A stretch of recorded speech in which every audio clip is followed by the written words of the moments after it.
Colleagues, let's move on to the next presentation. And this is on the introduction and the current status of the South African One Health Forum. And the presenter is Dr. Jacqueline Weyer. She is the head of the Center for Emerging Zoonotic and Parasitic Disease of the National Institute for Communicable Diseases. For 17 years, she has been leading the team responsible for laboratory investigation of human rabies, viral hemorrhagic fevers, arboviruses, and other emerging zoonotic diseases such as mpox. She has been chairing the National One Health Forum and the National One Health Steering Committee together with Dr. Mulumba. Thank you very much, Dr. Weyer. Over to you. Good morning, Wayne. Good morning, everyone online. I'm just quickly trying to share my presentation.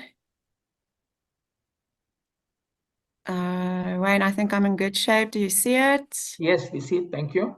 No, you can just go into presenter mode. Yeah, there you Yes, are. thanks. You can see it. All right, and I just want to see if it's going to move along. Can you see it moving along? Yes, it's great. Perfect. Thank you. So again, good morning, everyone. It's indeed a pleasure to actually be involved in these One Health discussions again. I think we've gone a little bit quiet. Many of our colleagues have been involved in different ways in the pandemic times. So it's really good that we are taking hands again and taking this important work forward again.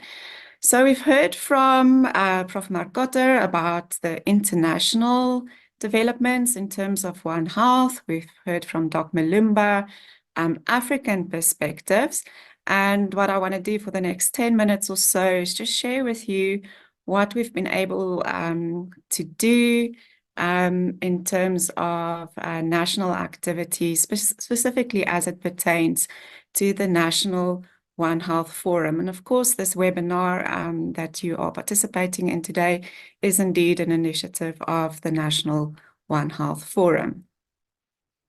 So the National One Health Forum of South Africa was established by the National Department of Health as a collaborative initiative to identify, advise, and monitor mechanisms required to comply with the international health regulations for detecting, responding to, and preventing zoonotic events in South Africa. So we've already had a bit of a discussion on how One Health has focused on zoonoses, but we do appreciate looking at the definition of One Health that Prof. Marcotter has shared with us, that One Health obviously applies to a scope much wider than only zoonoses.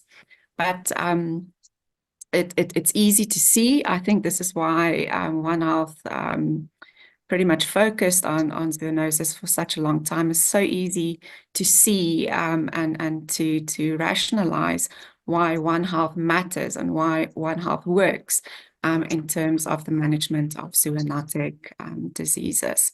So this is how the One Health Forum, or this was the idea behind the establishment of the National One Health Forum.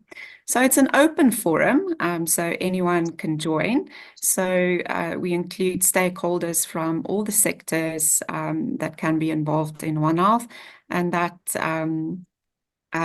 is supported through the tripartite alliance of the National Department of Health, the Department of Agriculture, and Department of Environmental Affairs. And the original establishment of this forum was actually undersigned by all three these departments. Over time, the membership or the participation in the One Health Forum fluctuates. But at any given time, we're looking at least about 5 or 50 contacts, usually more, people that we reach out to. These are stakeholders from the respective research institutes in South Africa, from academia, from the public, including veterinary and environmental health officials, NGOs, of course, stakeholders such as the WHO, the CDC, and others as well. So the National One Health Forum was established in 2014. So we had our inaugural meeting in 2014. we try to have annual forum meetings where all these stakeholders are brought together and pertinent matters are discussed. And we also try to have quarterly steering committee meetings. So the steering committee comprises representatives from all of these different sectors, and really tries to develop or to ensure that the activities of the One Health Forum goes ahead, and also to take the lead in the type of activities that you are a part of today. So again, why do we need a One Health Forum? This is to identify, advise, and monitor mechanisms required to comply with the IHR. This has really been, I think, really at the heart of the establishment of the One Health Forum is working towards compliance of the IHR regulations in South Africa. And again, as we've mentioned, focusing initially on zoonoses in South Africa. Of course, all of these activities also support South Africa's commitment to the global health security agenda. So what is the aim of this group? It's really to foster and to strengthen a collaborative effort of the animal health, human health, and environmental health sectors within the country to attain optimal health for people, animals, and the environment. So this is a group that is governed by or approved terms of reference. And I'll quickly just run through what this original terms of reference looked like. So it was to identify priority areas for action along the One Health theme in South Africa, to identify and list existing surveillance programs, as well as identify gaps and challenges so that you can have targeted interventions, to identify training needs in the country for all One Health stakeholders associated with priority areas, and again, try to advocate and influence the availability of those training platforms, to support safe or food security in South Africa, to strengthen communication on One Health matters, and again, that's what we are doing today, to align and collaborate on outbreak and disaster preparedness and response in a One Health fashion, and then to identify research gaps and challenges to relevant research concerning priority areas in One Health in the country. So you can see really a comprehensive approach in trying to facilitate, advocate, motivate for, and strengthen One Health in South Africa.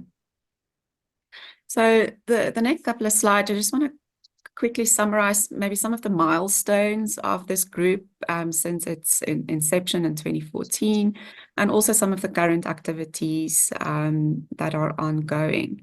So one of the milestones for the One Health Forum was a One Health zoonosis prioritization exercise, which was conducted already in May 2016. And I think we are probably due for an update of this exercise. It's already been a number of years ago. But this really represented a very good example of how we could bring together human health, animal health, and the environmental health, and bringing together really so many experts that are available to us in South Africa to inform this particular exercise. So this exercise was mediated or was conducted at the hand of a tool that was developed by the US CDC, and these are, or this is a published approach, and you can see there how this exercise was informed and how we could use the expertise from many different people around the table to achieve this. So this was really important, and this continues to be important not only for zoonoses but for many other health issues. If you don't know your priorities, you would not know where to put our limited resources and where to invest our limited resources. But also it allows us to direct our interventions in a more strategic fashion. The forum has been quite involved in communication of One Health in South Africa, and again, that is what is being done this morning. But we've been quite active in terms of supporting International One Health Day, which is on the 3rd of November of every year, and a very strong support for International Rabies Day, World Rabies Day, which is on 28th September every year. So we've had several in-person and virtual events over the years. One of the highlights was a One Health student competition, where students from all across South Africa could submit their summaries of their research, which was done at the hand of or employing the One Health approach, and again also just raising awareness under our students as they are coming into their careers in health. Also on the topic of communication, we've been releasing a number of newsletters over the years. The distribution of this was a little bit interrupted during the pandemic, but really through the efforts of Prof. Mark Kotter and a team at the University of Pretoria and Future Africa, we were able to put together another newsletter and distribute that in December last year. So these newsletters are really supposed to showcase actual One Health practices and examples of One Health in South Africa. It serves to also inform our stakeholders of what's happening internationally. Our stakeholders represents quite a diverse community, and not everyone, especially people that may be involved in field work more specifically, or in that level of operations, might not be exposed to some of these international conversations. So the newsletter is really a way for us to communicate what's happening internationally, but also to show everyone in South Africa what is happening in South Africa in terms of One Health actions.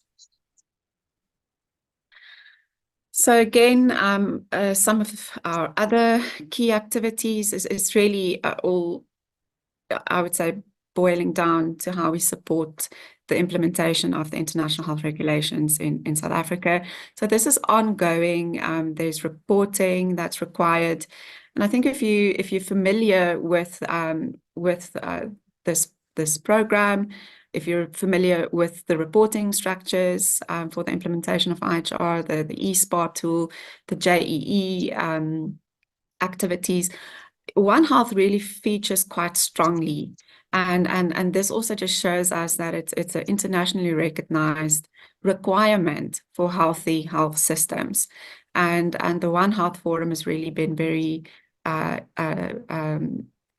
critical in informing those responses on behalf of South Africa in terms of our compliance to the international health regulations on many aspects where One Health is featured in the IHR.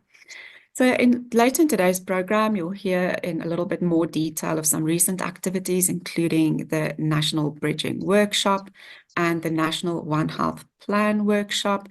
These were really important activities building up to South Africa reformulating a strategy for One Health, which aligns with the international guidance on this matter. But we will hear a little bit more about that in the session today.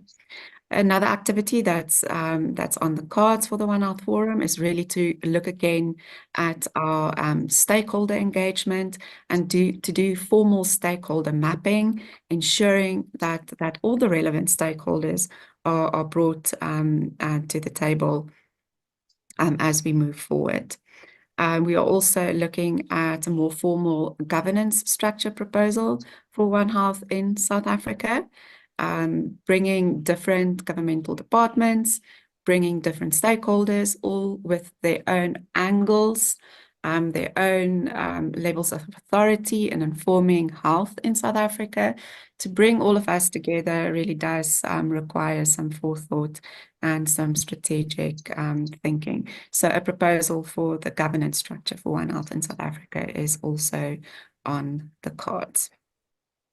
When we have undertaken the stakeholder mapping exercise, we will certainly also try and improve participation in the One Health Forum in general, but also revise the constituency of the steering committee to ensure that we are fully inclusive and representative.